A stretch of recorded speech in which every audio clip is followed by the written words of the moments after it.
Kadang gua heran, Min. Setiap negara itu punya ibu kota. Lah, kan emang... Dengerin dulu lah, Min. Main motong aja lu. Iya, sorry. Gua heran, Min. Bahkan sampai negara kayak Afrika Selatan punya 3 ibu kota. Tapi, mungkin nggak sih ada negara yang nggak punya ibu kota? Well, ini agak tricky sih. Kenapa, Min? Yuk, kita bahas. Keliling dunia yuk. Hayu. Hola amigos. Tentunya kalian tahu apa itu ibu kota. Ibu kota dapat didefinisikan sebagai pusat pemerintahan suatu negara. Setiap negara itu setidaknya memiliki satu ibu kota. Contohnya, Spanyol beribu kota di Madrid, Italia di Roma, Thailand di Bangkok, DSB, DLL, etc. Bahkan, ada juga beberapa negara yang memiliki 2 ibu kota. Tapi biasanya, 2 ibu kota ini memiliki peran yang berbeda. Contohnya Bolivia, beribu kota di La Paz dan Sucre. La Paz itu menjadi pusat pemerintahan, kantor bagian legislatif, dan kantor bagian eksekutif. Sedangkan Sucre sebagai ibu kota konstitusional, kantor bagian yudikatif, dan menjadi lokasi Mahkamah Agung Bolivia. Bahkan Afrika Selatan punya 3 ibu kota. Cape Town untuk bagian legislatif, Pretoria untuk administratif dan eksekutif, serta Bloemfontein untuk bagian yudikatif. Peru ibu kotanya 5, Min. Iya, Min. Ampun, Min. Ya, sebenarnya gue juga gak tahu rasa aslinya kayak gimana sih. Si busa kuning itu kok takut bener ya? Yang pernah makan boleh komen dong, rasanya kayak gimana? Tapi, apakah kalian penasaran? Bagaimana jika suatu negara itu tidak memiliki ibu kota? Percaya atau tidak, memang ada negara yang tidak memiliki ibu kota. Lebih tepatnya, tidak memiliki ibu kota resmi. Tentunya kita tidak akan memasukkan city-state atau negara kota ke dalam pembahasan. City-state di zaman modern ini adalah Singapura, Monaco, dan Kota Vatikan. Oh iya, sebelum lanjut, Mimin ingin meminta maaf. Sepertinya ada sedikit kesalahan dan kekeliruan dalam pembahasan city-state waktu itu, di mana Mimin menyebutkan city-state itu tidak memiliki ibu kota, adanya pusat atau capital yang tingkatannya di bawah kota. Well, itu nggak sepenuhnya salah, tapi ada beberapa sumber yang menyebutkan sebenarnya ibu kota city-state itu adalah negara itu sendiri, karena bentuknya negara kota kan. Jadi seperti Singapura, ya ibu kotanya adalah negara Singapura itu sendiri, karena Singapura adalah negara yang bentuknya satu kota. Begitupun Kota Vatikan, yang menurut beberapa sumber, Kota Vatikan ya ibu kotanya adalah negara Kota Vatikan itu sendiri. Nah, pengecualian bagi Monaco, karena ada satu ward atau daerah administratif di Monaco yang dijadikan sebagai pusat pemerintahan, yaitu Monacoville. Meskipun begitu, kalau dari unggahan Visit Monaco, Monacoville itu katanya sebagai ibu kota secara simbolik ya. Dan kalau dari konteks city-state, ibu kota Monaco ya negara Monaco itu sendiri. Jadi sekali lagi Mimin ingin meminta maaf ya, atas kekeliruan pada pembahasan city-state. Oleh karena itu, Mimin gak bakal memasukkan 3 city-state. Jadi apa dong negara yang gak memiliki ibu kota resmi? Jawabannya adalah sebuah negara kecil di wilayah Samudra Pasifik. Nauru. Sebuah negara yang termasuk dalam kawasan Oseania. Dengan luasnya hanya sekitar 21 km persegi, menjadi negara terkecil di dunia pada urutan ketiga. Hanya sedikit lebih luas dibandingkan luas kota Mojokerto.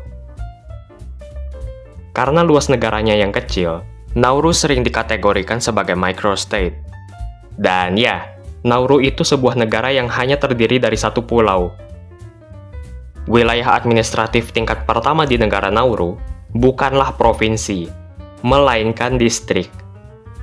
Ada 14 distrik, yaitu Aiwo, Denigomodu, Nibok, Uaboe, Baitsi, Ewa, Anetan, Anabar, Iju, Anibare, Meneng, Buada, Boe, dan Yaren. Dan hanya distrik. Di bawah distrik adalah desa-desa. Jadi nggak ada yang namanya wilayah perkotaan di Nauru. Oke, dari sini mungkin kalian mulai ngeh kenapa Nauru nggak memiliki ibu kota. Jadi apa, Min? Ibu distrik? Nggak gitu juga, weh. Well, memang nggak ada ibu kota secara resmi. Tapi ada satu distrik yang menjadi ibu kota tidak resmi. Atau lebih tepatnya, ibu kota secara de facto, yaitu distrik Yaren. PBB sendiri mencatat, Yaren bukan sebagai ibu kota Nauru, melainkan distrik utama. Lalu kenapa Yaren bisa menjadi distrik utama Nauru? Hal itu dikarenakan Yaren menjadi lokasi dari gedung parlemen Nauru dan gedung-gedung pemerintahan lainnya. Begitupun kantor kementerian. Bahkan Bandara Internasional Nauru pun berada di distrik Yaren. Sekiranya hal itulah yang membuat Yaren memiliki fungsi selayaknya pusat suatu negara. Selain itu, kantor polisi, kantor damkar, Museum Nauru juga berlokasi di Yaren. Meskipun kalau dari segi kepadatan penduduk, distrik Denigomodu menjadi distrik paling padat penduduk. Nah, alasan lainnya adalah lokasi Yaren yang begitu strategis. Tapi kalau begitu, kenapa Nauru nggak membangun kota aja? Kenapa Nauru nggak membangun kota khusus buat dijadikan ibu kota atau pusat pemerintahan? Well, Mimin sendiri menemukan ada beberapa alasan yang sepertinya cukup masuk akal kenapa Nauru nggak membangun kota khusus gitu. Pertama, kita lihat lagi luas negara Nauru. Hanya sekitar 21 km persegi. Kota Batam aja luas daratannya sekitar 715 km persegi.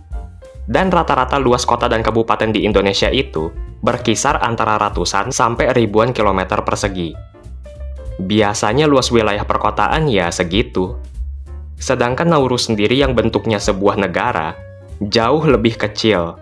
Jadi kurang cocok jika harus membangun kota yang terlalu besar.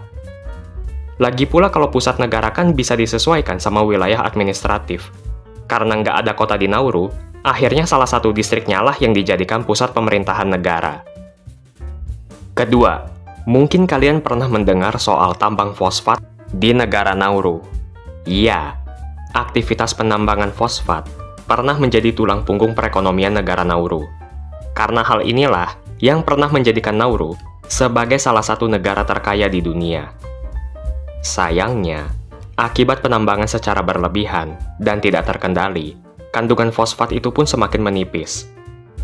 Nauru yang terlalu bergantung pada fosfat sebagai sumber pendapatan, ketika kandungan fosfat mulai menipis, artinya pemasukan negara Nauru pun ikut berkurang secara signifikan. Tapi bukan cuma dari sisi ekonomi, aktivitas penambangan fosfat ini juga menimbulkan masalah lingkungan di Nauru. Akibatnya, lahan negara Nauru tidak bisa dipergunakan untuk kegiatan lain, seperti pertanian, bahkan pembangunan, termasuk juga pembangunan kota. Oleh karena itu, pembangunan kota khusus sebagai pusat pemerintahan seperti kurang relevan atau kurang cocok bagi negara Nauru. Oke, kalau soal Nauru masih oke lah, karena lokasinya yang berada di daerah Samudra Pasifik, dan bentuknya sebuah pulau kecil. Tapi, ternyata ada juga negara lain yang kabarnya tidak memiliki ibu kota.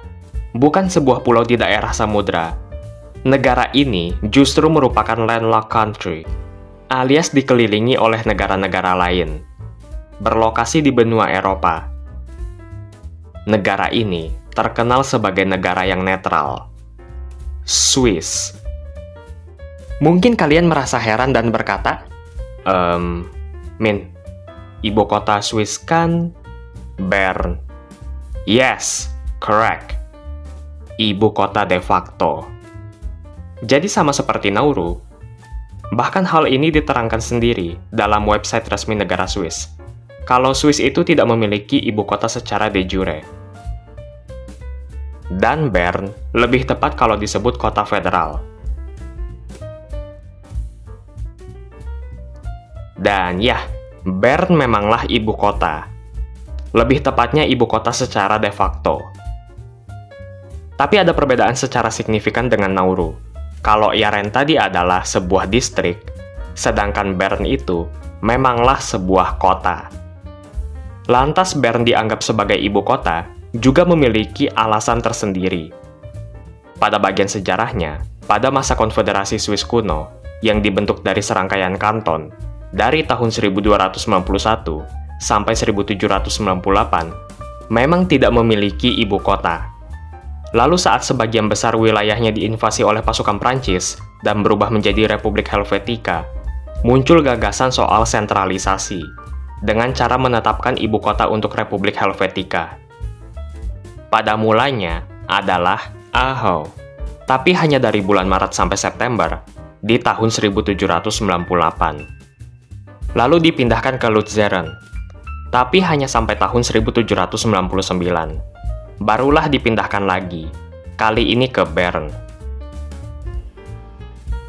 Pada tahun 1803, melalui Act of Mediation yang dikeluarkan oleh Napoleon Bonaparte, Republik Helvetika dibubarkan, lalu digantikan dengan Konfederasi Swiss. Pada masa ini, tidak ada ibu kota yang ditetapkan secara permanen. Adanya Tagsatzung. Tagsatzung sendiri bukan nama sebuah kota, melainkan kongres bagi para utusan dari masing-masing kanton. Karena selama ratusan tahun, Konfederasi Swiss yang lama tidak memiliki parlemen dalam arti sebenarnya. Adanya Tagsatzung. Tagsatzung sendiri memiliki arti yang sama dengan Diet Federal. Jadi secara bergilir, ada 6 kota yang dijadikan sebagai tempat pertemuan Tagsatzung, masing-masing selama 1 tahun, yaitu Freiburg, Solothurn, Basel, Bern, Luzern, dan Zurich. Well, secara teknis, 6 kota ini sering dianggap sebagai ibu kota Konfederasi Swiss periode Act of Mediation. Lalu, kekuatan Napoleon atas Swiss mulai melemah, sehingga Konfederasi Swiss yang dibentuk berdasarkan Act of Mediation akhirnya dibubarkan, dan digantikan oleh restorasi Konfederasi Swiss yang baru sejak 1814 sampai tahun 1830. Lalu digantikan lagi dengan masa regenerasi Konfederasi Swiss sejak tahun 1830 sampai 1848. Pada masa restorasi dan regenerasi ini, hanya ada 3 kota yang dijadikan tempat pertemuan Tagsatzung, yaitu Zurich, Luzern, dan Bern. Masing-masing selama 2 tahun. Jadi tiap 2 tahun sekali ganti-gantilah mereka. Barulah negara Swiss yang kita kenal sekarang mulai dibentuk sejak tahun 1848, dan Bern dijadikan sebagai pusat pemerintahan federal. Alasannya, karena lokasinya yang strategis, dan kota Bern memiliki lahan yang dibutuhkan untuk pembangunan gedung-gedung federal. Jadi sebenarnya, Bern itu lebih tepat kalau disebut kota federal. Dan tidak ada pasal dalam hukum di Swiss yang menyebutkan kalau Bern adalah ibu kota. Kita lihat dalam pasal 32 Undang-Undang Majelis Federal Swiss. Majelis Federal bertemu di Bern. Pasal 58 Undang-Undang Organisasi Pemerintahan dan Administrasi. Tempat kedudukan resmi Dewan Federal, Departemen-Departemen, dan Kanselir Federal adalah kota Bern. Jadi memang tidak ada pasal yang menyebutkan bahwasanya Bern adalah ibu kota Swiss ya. Kendati demikian, kalau dilihat dari fungsinya, Bern memang boleh dianggap sebagai ibu kota Swiss. Gimana menurut kalian? Oh iya amigos, mohon maaf kalau Mimin masih banyak kekurangan dalam penyampaian informasi ya. Jadi kalian boleh koreksi juga. Amigos bebas berpendapat ya, kritik, saran, asalkan sopan. Mungkin ada juga yang kurang berkenan misalnya dengan jokes Mimin. Mudah-mudahan kedepannya Mimin juga bisa lebih baik lagi ya. Kalau ada kritik dan saran, Mimin berterima kasih. Berarti itu semua bentuk perhatian dari kalian semua amigos. Sehat-sehat semuanya!